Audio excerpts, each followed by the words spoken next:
할렐루야. 오늘 이 밤에 나오신 여러분들 주님의 이름으로 축복합니다.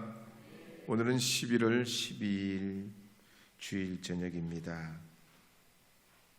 어떤 아파트 엘리베이터 안에서 한 남자가 위로 올라가려 하는데 밖에서 어떤 아이가 열림 버튼을 계속 누르면서 아직 오지 않는 엄마에게 소리쳤습니다. 엄마 빨리 오세요. 엘리베이터 닫힌단 말이에요. 빨리 오세요. 빨리 와요. 잠시 후에 엄마가 헐레벌떡 뛰어와가지고 엘리베이터를 타더니 아이를 막 꾸중하는 겁니다.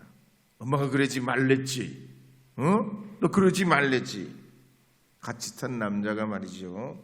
아이가 버릇이 없어가지고 그 엘리베이터 열리는 문을 꾹 누른 줄 알고 혼내는 줄 알았는데, 그래가지고 그 엄마에게 아유 애들이 다 그렇지 뭐요.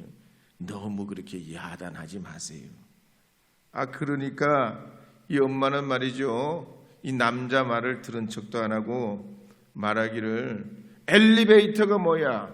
엘리베이터 한번 따라해봐. 엘리베이터. 여러분 한번 따라해봐. 엘리베이터라고 해야지 엘리베이터가 뭐냐. 요즘 서울 부모님들이 아이들 고액 유치원에 보냅니다. 그리고 기회가 되면 외국인 학교에, 외국인이 아닌데 이제 외국인 학교를 보내요. 그러기 위해서 유치원 때부터 이제 외국인 아이들이 가는 그 유치원을 나오게 해서 그 유치원 학적으로 외국인 학교를 가서 나중에 유학을 가려고 보내려고 또 생각을 합니다. 그러면 영어도 잘하고 훌륭한 인물이 되는 줄 아는데 꼭 그렇지만은 않아요. 한 20명 중에 1명 잘 될까 말까예요. 지난주에 미국 서부에서 사역하고 있던 피로성 목사님이 한 17년 만에 저희랑 만났습니다. 근데 신신당부를 또 하더라고요. 제발 아이들 미국에 보내지 말고 기러기 아빠 절대 하지 말아라. 와서 10중 팔고 다 잘못된 데로 간다. 지금 미국 대학들이 어떤 줄 아냐? 완전히 소돔과 고모라야. 절대로 애들 그렇게 내보내면 안 돼. 뭐 좋다고 기러기 아빠 돼가지고 그냥 헤어져서 그렇게 그냥 이역만리 떨어져서 사는 부부들이 거의 잘못된다고. 거의 잘못돼. 그러니까 그냥 남들 볼 때 다 좋다고 그 길 쫓아가면 그게 안 되는 길이라고 당부를 하더라고요. 여러분 그렇습니다. 된장에 고추장으로 그다음 김치로 그렇게 맛있게 잡수고 그렇게 살고 또 기회가 되면 혹은 외국 가면 가시면 되는 거지. 말이지 안 되는 걸 억지로 그래가지고 훈련시키고 연습시켜가지고 그렇게 해서 애들이 저절로 그렇게 되는 게 아니라는 거죠. 자연스럽게 하나님이 기회를 주시면 또 이루어가는 것이고 또 하나님의 은혜로 나아가는 삶을 살아야 하는 줄 믿으시기 바랍니다. 주님의 보혈 복음성과 함께 불러보겠습니다.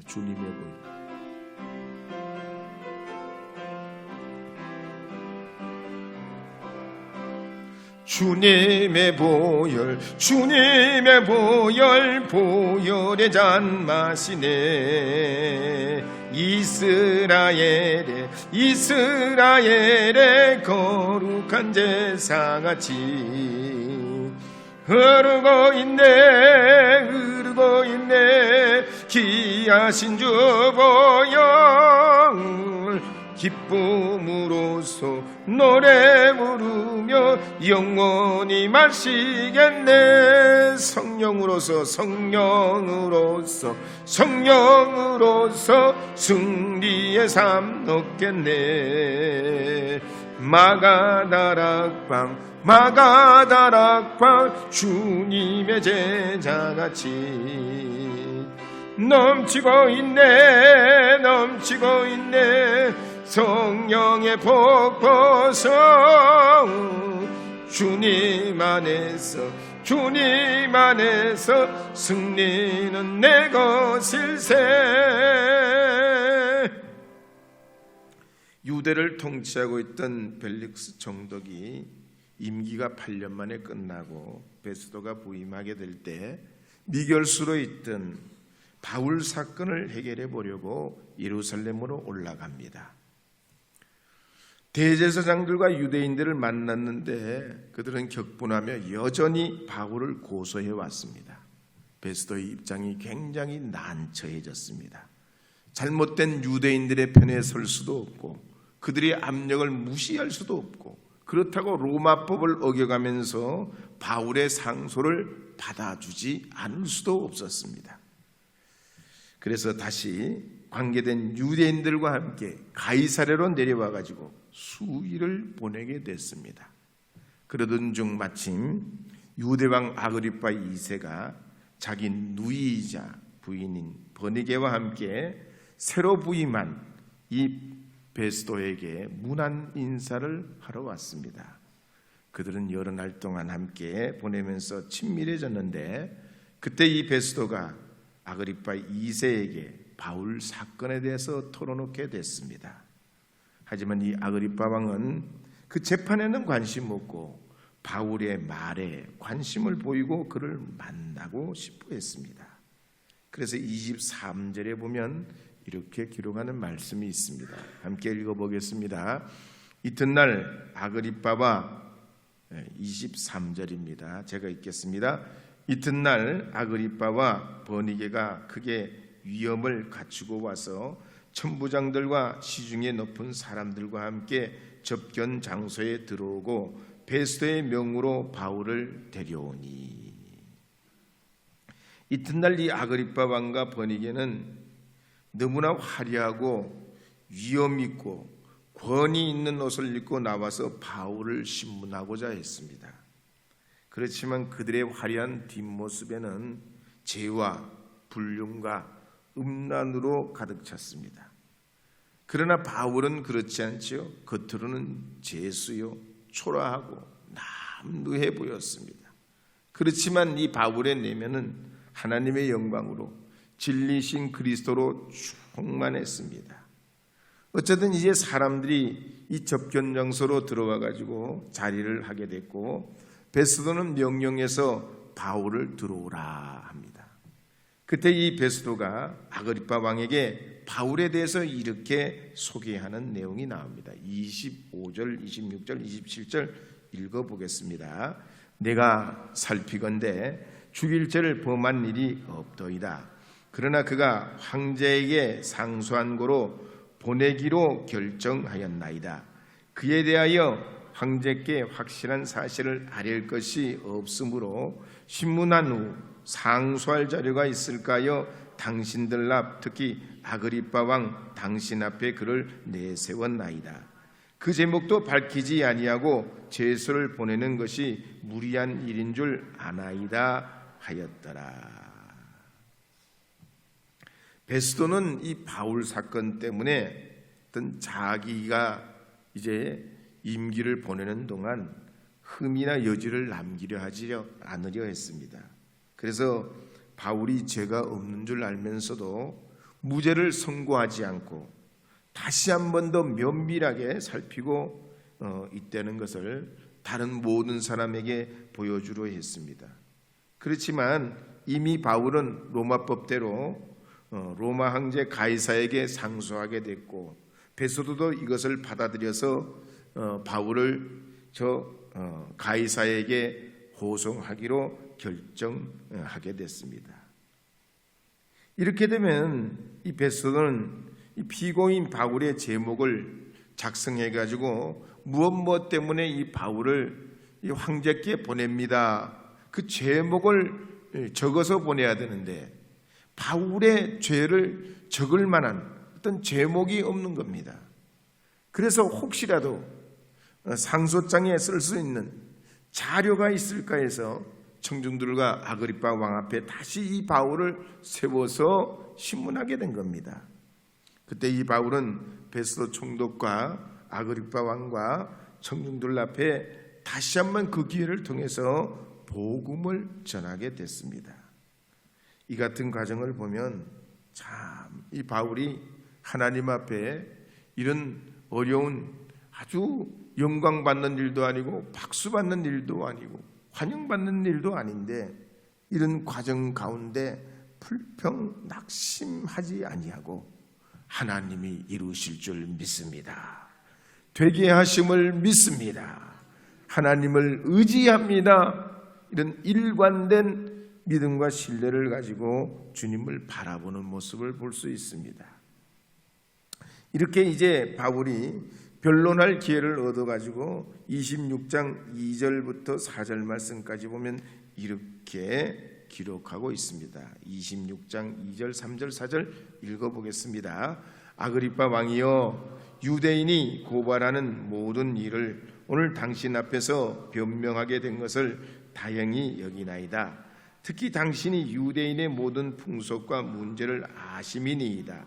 그러므로 내 말을 너그러이 들으시기를 바라나이다.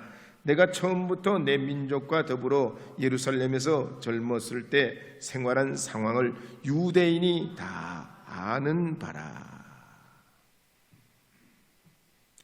통계에 따르면 현대인들은 하루에 30분씩 대화하고 인생의 5분의 1을 말하는 데 시간을 사용한다 그랬습니다.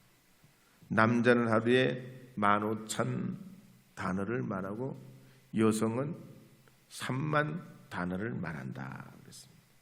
그래서 우리가 사용하는 말이 우리 인생 방향을 결정짓는다는 것이 절대 무리가 아닙니다. 만약 여러분이 10년 후에 여러분 모습을 알고 싶다면 지금 여러분이 사용하는 말이 무엇인지 보면 알 수 있습니다. 지금 여러분이 가장 많이 사용하는 말, 가장 많이 반복하고 있는 말이 뭔지 살피면 앞으로의 여러분의 미래를 알 수 있습니다. 그래서 사도 야고보는 우리에게 두 가지로 말에 대해서 말씀하는 걸 볼 수 있습니다. 야고보서 1장 26절에 보면 이렇게 기록합니다. 함께 읽어보겠습니다. 누구든지 스스로 경건하다 생각하며 자기 혀를 재갈 물리지 아니하고 자기 마음을 속이면 이 사람의 경건은 헛것이라. 야고보는 첫째로 우리 말을 재갈과 같다 그랬습니다. 보통 달리는 말 몸무게가 1톤에서 1.5톤입니다. 무지 무겁죠. 크지요. 예. 우리가 옆에 쓰면 큰 말 옆에 쓰면 너무 작아 보이고 그렇게 느껴집니다. 근데 이 말 타는 기수는 몸무게가 얼마냐? 45kg 미만입니다. 그보다 더 몸무게가 많이 나가면 말이 힘들어서 안 돼요. 그러니까 기수들은 몸무게가 45kg 이하입니다. 그럼 여러분이 저 제주도나 어디 관광을 가서 말을 타시게 되는 경우가 있는데 그런 경우는 어떻게 우리를 태워줘요? 병든 말, 늙은 말, 이제 그냥 폐기 처분해야 될 말, 그런 말들 위에 여러분이 한 번씩 타보시는 겁니다. 진짜 비싼 말, 멋진 말은요 절대로 몸무게 많이 나가는 사람 태우지 않습니다. 어쨌든 그렇게 작은 덩치의 사람이 큰 말을 마음대로 부를 수 있는 건 입에 물린 재갈 때문입니다. 이 재갈은 말 아가리에다가 가로로 기다란 막대기를 이렇게 채워가지고 양쪽의 고리에다가 이 고리에 고삐를 엮어서 줄을 잡아당기면 말이 입에 재갈이 물려져서 자기 마음대로 나가지를 못하고 기수가 당기는 대로 가려면 가고 서려면 서게 됩니다. 두 번째 말은 배의 키와 같다 그랬습니다. 야고보서 3장 4절 5절 말씀 읽어보겠습니다. 함께 읽겠습니다. 또 배를 보라. 그렇게 크고 광풍에 밀려가는 것들을 지극히 작은 키로서 사공의 뜻대로 운행하나니 이와 같이 혀도 작은 지체로 돼 큰 것을 자랑하도다. 보라, 얼마나 작은 불이 얼마나 많은 나무를 태우는가. 기름을 싣고 다니는 유조선은 보통 50만 톤급입니다. 길이가 360m예요. 유조선 무지 큽니다. 그러면 항공모함은 얼마나 될까요? 60만 톤급입니다. 길이가 371m예요. 그러니까 유조선보다 더 깁니다. 이렇게 큰 배도 말이죠, 뭐 하나로 움직여요? 키 하나로 방향이 달라진다는 얘기입니다. 그런 의미에서 볼 때 바울은 오늘 이 변론 내용을 살펴보면 어떤 말을 사용했을까요? 바울은 자기가 굉장히 어쩌면 불리한 상황인데, 그런 상황에서 이 바울은 어떤 말로 자기의 상황을 표현하고 있을까요? 이 바울의 변론에 대해서 연구한 사람들은 첫 번째, 바울은 능동적인 말을 했다 그럽니다. 사도행전 21장부터 26장에 보면 바울은 네 종류의 사람들을 만나서 대화하게 됩니다. 첫 번째는 21장에는 믿음의 사람들과 대화해요. 22장으로 가면 공회 지도자들과 대화하는 장면이 나옵니다. 24장에 가면 로마 총독 벨릭스와 베스도 앞에서 말하는 장면이 나오고, 25장 26장에 가면 유대인 정치인 아그리빠 왕 앞에서 이제 대화하는 장면이 나옵니다. 이들 중에는 인격이 좋고 도덕적인 사람도 있지만 형편없는 사람도 있어요. 그럼에도 불구하고 바울은 한결같이 성경 말씀을 증거하고 예수 부활 복음을 증거하면서 무엇보다도 그 내용을 능동적으로 표현합니다. 그러면 능동적인 말은 뭐고 수동적인 말은 뭘까요? 애리조나 대학의 상담한 박사인 캐린 맥케이와 돈 딩크마이어 연구에 따르면은 먼저 수동적인 말은 자기 감정에 책임을 지지 않는 말입니다. 가령 저 사람 때문에 이렇게 됐어요. 아니, 내가 말이지 기분이 구려가지고 그렇게 됐네. 내가 그때 제정신이 아니었어요. 맞아요. 맞긴 맞아요. 맞기는 맞는데 그게 아니에요. 이렇게 완곡하게 변명일색으로 자꾸 자기 자신을 피하고 도망가고 적극적으로 자기를 나타내지 않는 거예요. 어떻게든 피하고 도망가려고 하는 말투예요. 이게 수동적인 말이에요. 그럼 능동적인 말투는 뭐냐?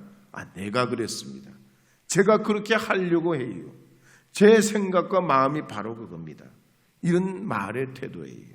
그래서 사도행전 21장 7절 이하에 보면 가이사라에서 빌립 집사의 집에 가는데 아가보 형제가 바울이 앞으로 고난받을 것을 띠를 가지고 와서 예언을 합니다. 수족을 잡아매고 이 띠의 임자가 바로 이렇게 수족이 결박당한 채 어려움을 당한다. 이방인에게 넘겨진다.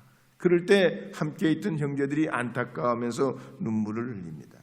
그럴 때 바울이 뭐라고 합니까? 앞으로 일어날 어떻게 보면 불행한 일이고 고난의 일인데 바울은 아주 능동적으로 말합니다. 나는 주 예수 그리스도의 이름을 위하여 결박당할 뿐만 아니라 예루살렘에서 죽을 것도 각오하고 있습니다. 저는 예루살렘으로 올라갈 것입니다. 피하지 않아요. 그리고 자기에게 닥칠 일에 대해서 이제 그 일이 자기에게 서서히 다가오기를 기다리는 게 아니라 그 일을 맞닥뜨리려고 앞으로 나아갑니다. 이것이 능동적인 태도예요. 능동적인 말투예요. 그래서 사도행전 22장에도 보면 바울은 예루살렘에 잡혀있는 유대인들에게 붙잡혀가지고 봉변당하고 억울하게 매맞아 죽을 뻔했는데도 변명의 기회를 얻게 될 때 층계 위에 서서 뭐라고 합니까? 백성들에게 막 손짓하면서 그들을 조용하게 차분하게 만든 다음에 다메섹에서 만났던 예수님을 간증합니다. 거기서 절대로 피하고 도망가려고 뒷걸음치지를 않아요. 바울의 행동은, 이런 말투는 사도행전이 끝나는 28장까지 계속 이어져요. 여러분들도 여러분의 삶에 주님이 여러분의 뒤에 계신 줄 믿으시기 바랍니다. 어려움을 당하면 어려운 대로 여러분 그대로 맞닥뜨리시고 진실하고 솔직하게 그 어려움을 돌파하고 부딪히시면 이 바울에게 길을 열으시고 역사해 주셨던 주님께서 여러분의 길도 열어주실 줄로 믿습니다. 성경에 보면 예수님께서 바로 이렇게 행하셨습니다. 수동적이 아니셨어요. 능동적으로 주님은 우리에게 스스로 하늘 보좌를 버리시고 종의 형체를 취하셔서 이 땅에 오신 겁니다. 떠밀려가지고 어쩔 수 없이 때가 되니까 할 수 없이 그냥 그렇게 이 세상에 오신 게 아닙니다. 스스로 자신을 낮추시고 죽기까지 복종하시면서 남을 위해 목숨을 내어주신 분이 우리 주 예수 그리스도십니다. 그러므로 여러분의 삶에서 여러분의 언어 생활을 어떻게 하셔야 될지 오늘 이 말씀을 볼 때 느껴지시나요? 능동적으로 은혜롭게 하려고 하나님의 그 선하심을 믿고 여러분의 삶을 이루어가시면 여러분의 말이 바뀌고 여러분의 미래가 바뀌고 여러분의 삶에 하나님의 크고 놀라운 역사가 반드시 오게 될 줄로 믿습니다. 한번 따라하겠습니다. 주여 우리에게 입술의 복을 허락하옵소서. 입술의 복을 허락하옵소서. 은혜 내려 주옵소서. 은혜 내려 주옵소서. 할렐루야. 복음서가 부르도록 하겠습니다. 주님의 보혈 부르겠습니다. 주님의 보혈.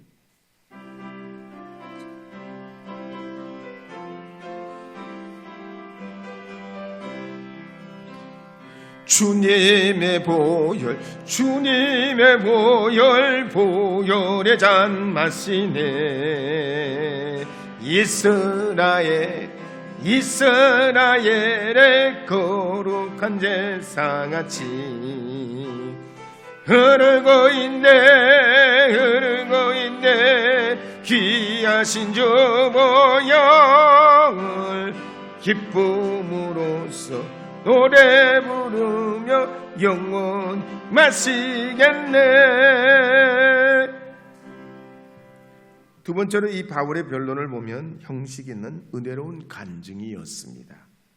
자기 변론을 할 때 절차에 맞게 인사를 하고 소개를 하고 회심하게 된 과정을 말하면서 예수 그리스도를 증거합니다. 사실 세상에 상처받지 않는 사람이 있을까요? 정말 어려움 하나 없이 그렇게 아주 고스란하게 아주 그렇게 고갱이 같이 자란 사람들이 있을까요? 영국의 찰스 왕과 다이나에 비해 아들인 윌리엄 왕자와 해리 왕자도 그랬습니다. 그들은 세상에 둘도 없는 신분으로 태어났지 않습니까? 그러나 일찍이 어머니를 여의고 메마른 궁중 생활에서 많은 상처를 받았습니다. 아마 그럴 때 그분들은 내가 진짜 평범한 곳에서 태어났더라면 얼마나 좋았을까. 우리 어머니가 이혼도 안 하시고 불의의 교통사고도 당하지 않으려 하셨더라면 얼마나 좋을까. 얼마나 좋을까. 얼마나 좋을까. 내가 평범한 사람이었다면 얼마나 좋을까. 여러분은 어떻게 생각하세요? 이야, 나도 좀 왕자였으면 얼마나 좋을까. 내가 저 말이야 윈저성의 공주였으면 얼마나 좋을까.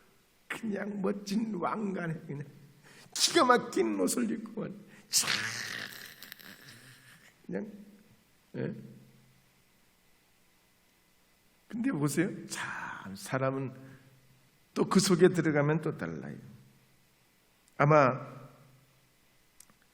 그렇게 보면 우리의 과거를 통해서 볼 때 원망, 불평, 아픔, 고통, 상처가 없는 사람은 없습니다.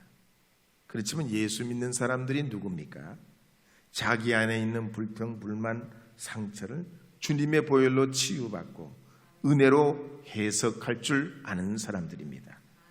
십자가의 예수님 바라보면서 불평, 불만, 고통, 상처, 아픔, 고통을 이겨내는 사람들입니다. 그러기에 바울이 2년 넘게 억울한 연금 생활을 하고서도 아그리빠 왕 앞에 섰을 때 원명 불평으로 막 쏟아내면 나는 억울한데, 나는 로마 시민인데, 나는 이런데 그러지를 않았다는 얘기죠.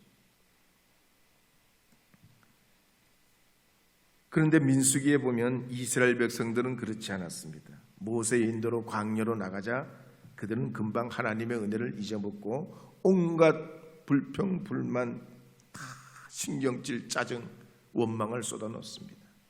그래서 고린도전서 10장 10절에 보면 이렇게 기록하는 말씀이 있습니다. 고린도전서 10장 10절입니다. 함께 읽겠습니다. 그들 가운데 어떤 사람들이 원망하다가 멸망시키는 자에게 멸망하였나니 너희는 그들과 같이 원망하지 말라.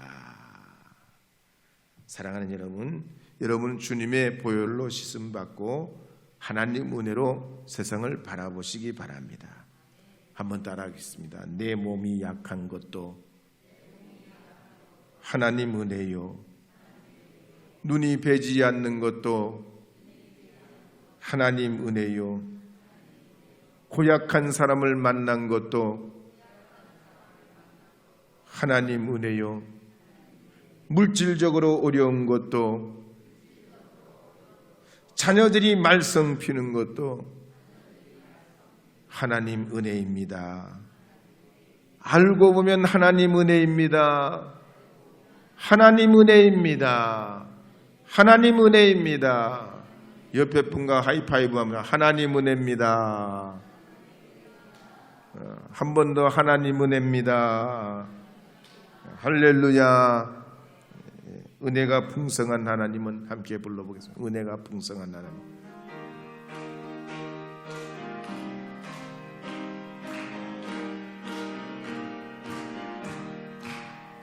은혜가 풍성한 하나님은 믿는 자 한 사람 한 사람 어제도 오늘도 언제든지 편찬고 모해 주시네.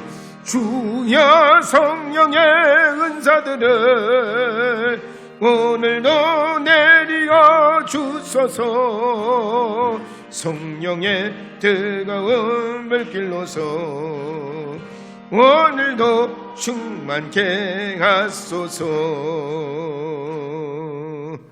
어느 날 아버지와 아들이 오랜만에 대화를 나눴습니다. 종철아, 네가 나중에 장가 가서 아빠가 니들 집에 가면 너 아내 몰래 용돈을 꼭 줘야 돼. 아니 어떻게 드려요? 아니 아빠가 옷을 벗어놓으면 거기다 슬쩍 넣으면 되지. 네 아빠. 근데 그 전에 아빠 한 가지 조건이 있어요. 뭔데? 내일부터 엄마 몰래 슬쩍 제 주머니에 용돈 좀 주세요. 세상에는 공짜가 없는 거죠. 바울이 이렇게 자기 삶을 돌아보고 정말 얼마든지 불평불만하고 그럴 수 있었지만 마태복음 12장 36절 37절에 보면 이런 말씀이 있습니다. 함께 읽어보겠습니다. 내가 너희에게 이르노니 사람이 무슨 무익한 말을 하든지 심판날에 이에 대하여 신문을 받으리니 내 말로 의롭다함을 받고 내 말로 정죄함을 받으리라. 참 두렵고도 무서운 말입니다. 여러분, 하나님 앞에 선한 말씀 많이 하시고 복된 말씀 많이 하시고 다른 일들을 살리고 힘주는 칭찬하는 말씀 많이 하시고 격려하는 말, 위로하는 말씀 많이 하셔서 여러분의 삶과 주변이 늘 하나님 주신 은혜가 되게 하셔서 이 어려운 정말 사망의 음침한 골짜기를 걷는 이 바울과 같은 그 순간에도 하나님 앞에 마음 흐트리지 않고 원망하지 않고 주님의 진리 복음을 그대로 증거하면서 이제 로마로 가게 된 이 바울을 통하여 여러분이 주님의 복을 받고 말과 생각의 변화를 받아 능동적인 말씀을 하시고 영적 힘과 사명을 감당하는 하나님의 자녀들 되시기를 주의 이름으로 축복합니다.